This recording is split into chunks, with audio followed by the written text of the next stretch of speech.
hello लोगोफोर बरायबाय बड जब info अफिशियेल YouTube चेनेलाव NHM आसामनि आन्डाराव साख्रि ओंखारबावदों जेराव पोस्टआ गासै 871 दङ हिनजावफोर हौवाफोर गासैबो जायफ्रा एलिजिबल जायो नोंथांमोना अनलाइन खालामनांगोन सोलिगासिनो दङ लास्ट डेटआ 20 आगस्ट दा जों गोबाव खालामा जों नायगोन अफिशियेल नटिफिकेशन बेनिफ्राय नोंथांमोना दासिमबो चेनेलाव साबस्क्राइब खालामाखैबा खालामना ला बेफोरबादि जबनि आपडेट मोनबाय थानो बड जब इनफो अफिशियेल यूट्यूब चेनेलाव दा जायखिजाया लोगोफोर जों थांसै फैदो अफिशियेल साइटआव बेनिफ्राय जोङो नटिफिकेशन नायनोसै आरो लोगोसे बोरै खालामनांगौ आं नोंथांमोना दिन्थिगोन जोबनायथिं दा जायखिजाया मबाइलाव नोंथांमोना अनलाइन खालामनो हायो लोगोसे एप्लाइ भिडिअ नोंथांमोना नेथ'दो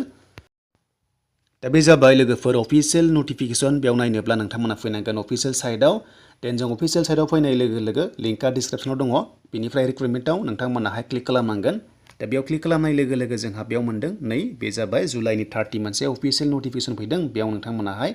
एडभार्टाइजआव क्लिक खालामदो देन बेयाव क्लिक खालामनाय लोगो जोङो नटिफिकेशन फैगोन बेनिफ्राय जोङो डिटेल्सखौ नायनो हागोन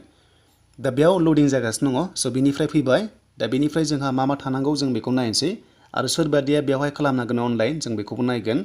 दा लास्ट डेटआ जायखिजाया 20 आगस्टसिम नोंथांमोना थाब खालामना ला आरो NHM होनाय लोगो नोंथांमोना मिथिखायो बे जाबाय मोनसे कन्ट्रेक्ट जब जायो होननानै स' बेनिफ्राय डेन्टेलाव नोंथांमोना नायोब्ला 33 भेकेन्सि दङ बेनिफ्राय BDS डिग्री खालामनाय जानांगोन नोंथांमोना 30,500 मोनगोन फार मान्थ अके स' बेनिफ्राय नाम्बार 2 नायोब्ला NM दङ स' 106 दङ NM नार्सिं नोंथांमोना कर्स पास खालामनांगोन बेनिफ्राय आसाम नार्स मिडवाइफ्स दङ बेजोंहाय रेजिस्टार खालामनाय जानांगौ आरो होमबासो हायो सार्टिफिकेट नांगोन रेजिस्टार बेनिफ्राय 16,500 नोंथांमोना फार मान्थ मोनगोन बैसोआ 45 इयार्स नोंथांमोना बैसोखौ नायना लादो स' बेनिफ्राय स्टाफ नार्स दङ स' नोंथांमोना स्टाफ नार्सआव 67 भेकेन्सि मोनदों GNM एबा BSc नार्सिं पास खालामनाय जानांगोन सेम प्रसेस नोंथांमोना रेजिस्टार खालामनाय जानांगोन बेनिफ्राय 18,000 फार मान्थ नोंथांमोनाथ' मिथिखायो स्टाफ नार्सआव NHMआवहाय 18,000 मोनो होननानै देन बेनिफ्राय जों नाम्बार 4आव थांसै दानिया दा बे जाबाय पोस्टआ साइकियाट्रिस्ट नार्स बेवहाय 23 दङ BSc नार्सिं पास खालामनांगोन 2 इयार्स एक्सपिरियेन्स थानांगोन नोंथांमोनाहाय बे सेक्टराव मावनाय स' बेनिफ्राय 2 इयार्स थाखानांगोन देन बेनिफ्राय 23,000 फार मान्थ नोंथांमोना मोनगोन दा डिजारेबोलाव मोनसे दङ PG डिप्ल'मा इन साइकियाट्रिस्टआव नोंथांमोना खालामनाय दङब्ला बांसिन चान्सखौ मोनगोन होनना बुंदों अके स' बेनिफ्राय कमिउनिटि नार्स जों नायगोन नेक्स्टआव दा बेयावबो नोंथांमोना BSc नार्सिं पास खालामनाय जानांगोन 3 इयार्स एक्सपिरियेन्स बिनाय जादों बेवहाय दा जायफ्रा गैया खालामनो हानाय नङा 3 इयार्स एक्सपिरियेन्स थाबा नोंथांमोना बेवहाय खालामनो हागोन आरो BSc नार्सिं पास खालामनाय जानांगोन आरो पोस्टआ गासै 23 दङ दा नोंथांमोनाहाय नायदो बेखौहाय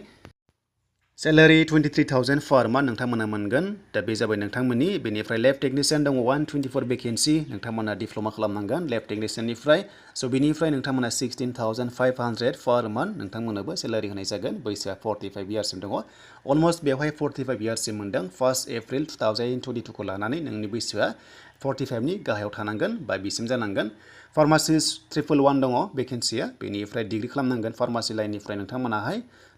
दा नाम्बार 8आव 9 भेकेन्सि दङ बेनिफ्राय रेडियोग्राफि नोंथांमोना कर्स खालामनांगोन 16,500 मोनगोन एन्ड रिहेबिलिटेसन दङ 54 नोंथांमोना भेकेन्सि मोनदों बे रिहेबिलिटेसन वार्कारावहाय देन HS पास खालामनांगोन आरो बे सेक्टरनिफ्राय नोंथांमोना 1.5 इयार एबा 1.5 बोसोर कर्स लानांगोन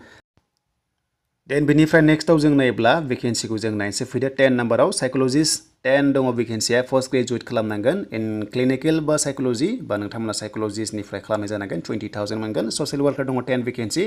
bachelor degree in social science बा ससियेल वर्क नोंथांमोना खालामनाय जानांगोन ससियलजिबो दङ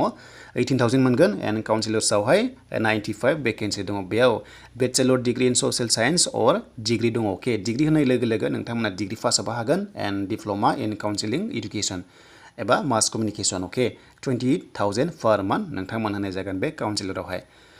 थ' नोंथांमोना बे PDF फाइलखौ डाउनलड खालामना ला गासैबो डिटेल्सखौ नायदो दा आं नोंथांमोननो जेराव बांसिन इलिजिबल जाबाय बेखौनो होनबाय दा जायखिजाया बिनि अनलाइना सोलिगासिनो दङ स' नोंथांमोना खालामना लादो जायफ्रा इन्टारेस्टेड दङ कन्ट्रेक्ट जब मावनो NHMनि आन्डारावहाय आरो बेनो जाबाय लोगोफोर आसामनि आन्डारावहाय